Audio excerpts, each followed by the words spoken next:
We are Team 31 making a DVD to challenge the perceptions of homelessness in Sunderland.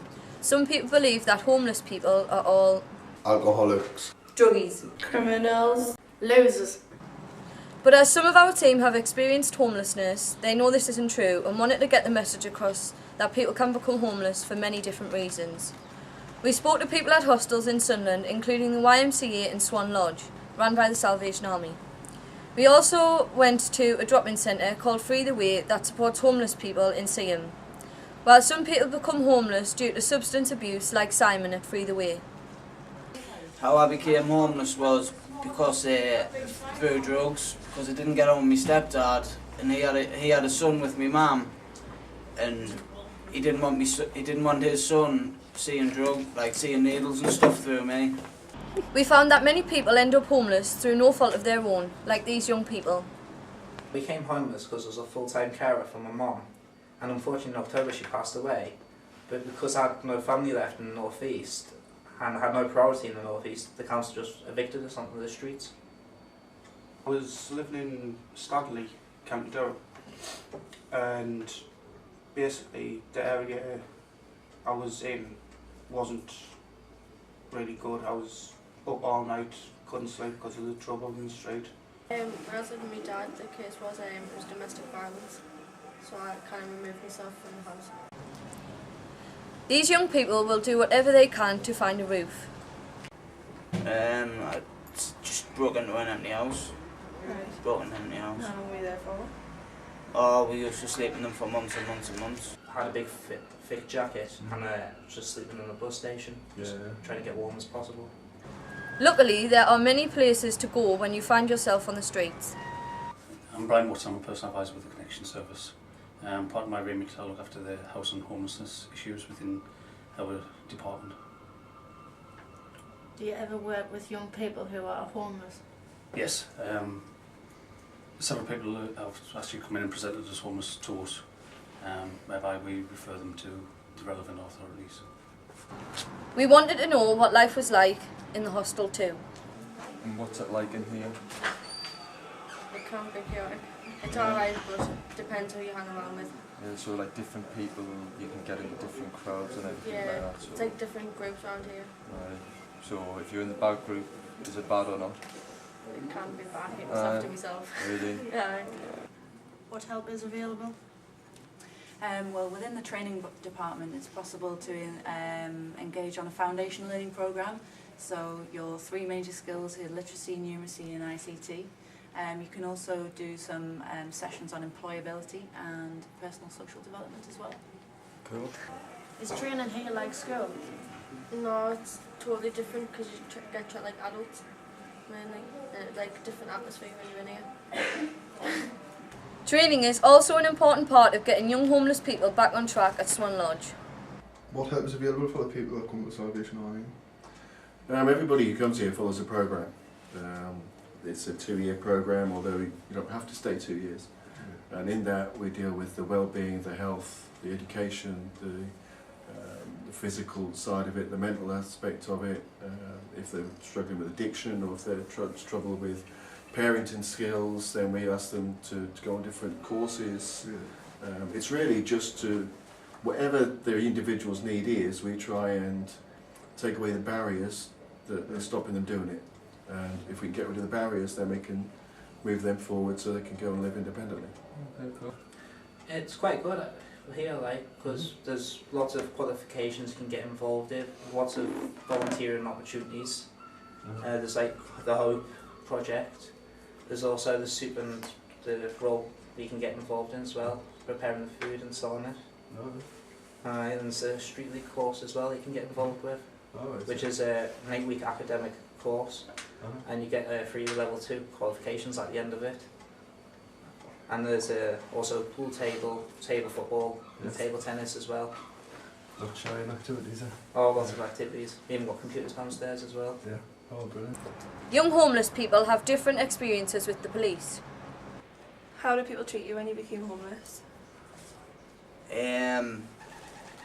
Police or like? Police. Well, police was always looking like when stuff was happening on the night, like crime on the night and that. they would always want to know, like always want to see us and find out where I was and stuff.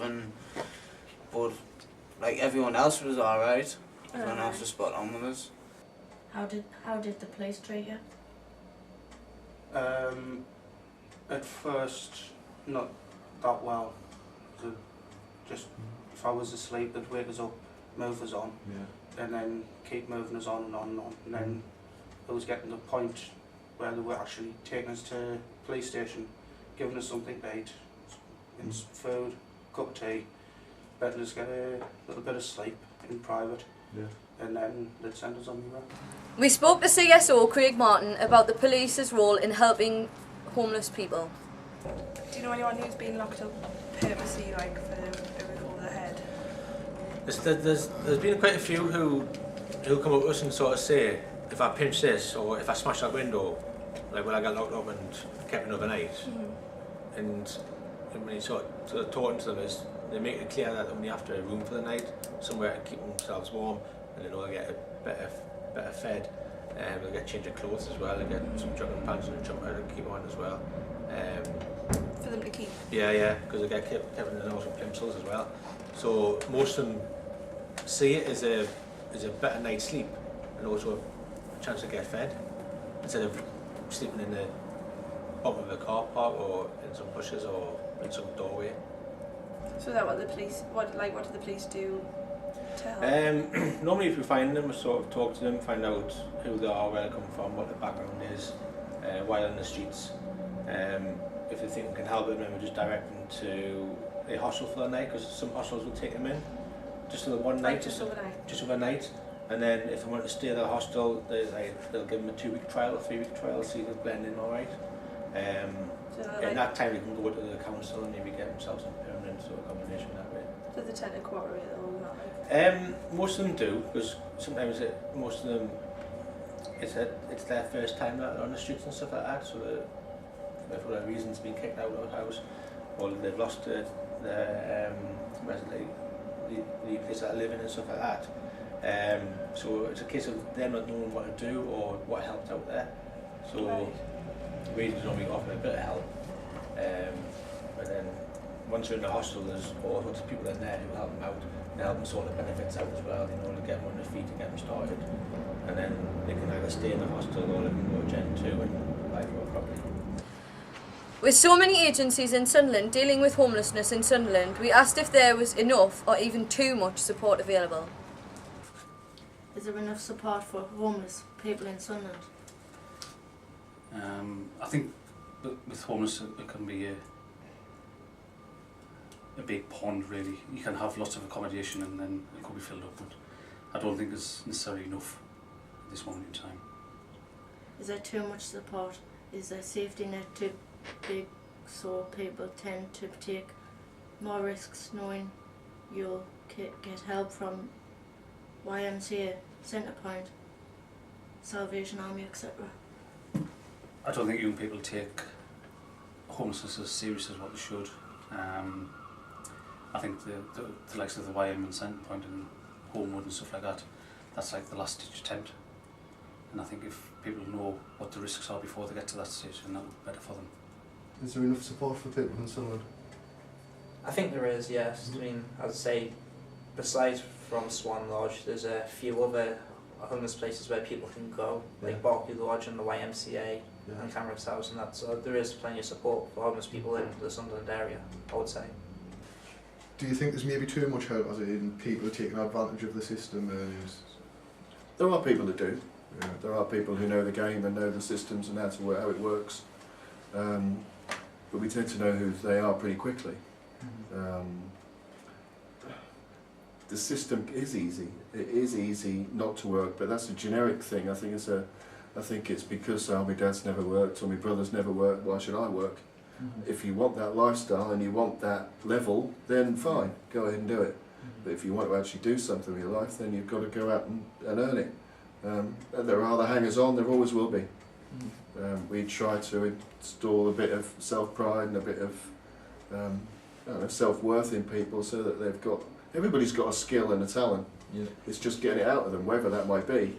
They've probably been beaten up going to stick so many times saying that you're no good at this, or you can't do this, or you'll never pass that, or well, we try and do the opposite. Just encourage them so they do go out and feel comfortable. The young people we met really seemed positive and had big ambitions and goals for the future. Where would you see yourself in 5 years' time? Hopefully in my own place, with a job and a new life. And what would you like to be doing in the next 5 years? Something to do with social work. Social work. How would you go about doing that? Right, I'll probably try and do volunteer here, Yeah. and then go to other youth clubs and stuff like that. That's true. Where would you like to see yourself in 5 years' time? Well, I've just recently been accepted for college, so when I pass college, 5 years' time see myself in hopefully a social work area after university, because next year I'm going to apply for university. Then we'll probably look at the psychology/social work area of life. Where would you like to see yourself in 5 years' time? Playing for England. Now, 5 years' time, I would like to have a nice fit girlfriend. I love it, Amy. A nice fit girlfriend living through a washy. Now, I'd like to see myself with a girlfriend, and my own house and that, job, and a few bands, and looking forward to getting married. What have you learned by doing this DVD? I learnt that not all homeless people are smackheads. Lots of people have different reasons for becoming homeless. There is quite a lot of support out there for most people, which I didn't really know about. Some people can change their lives from being on the streets by getting like a job and a house and with the support that is available. Thanks for watching.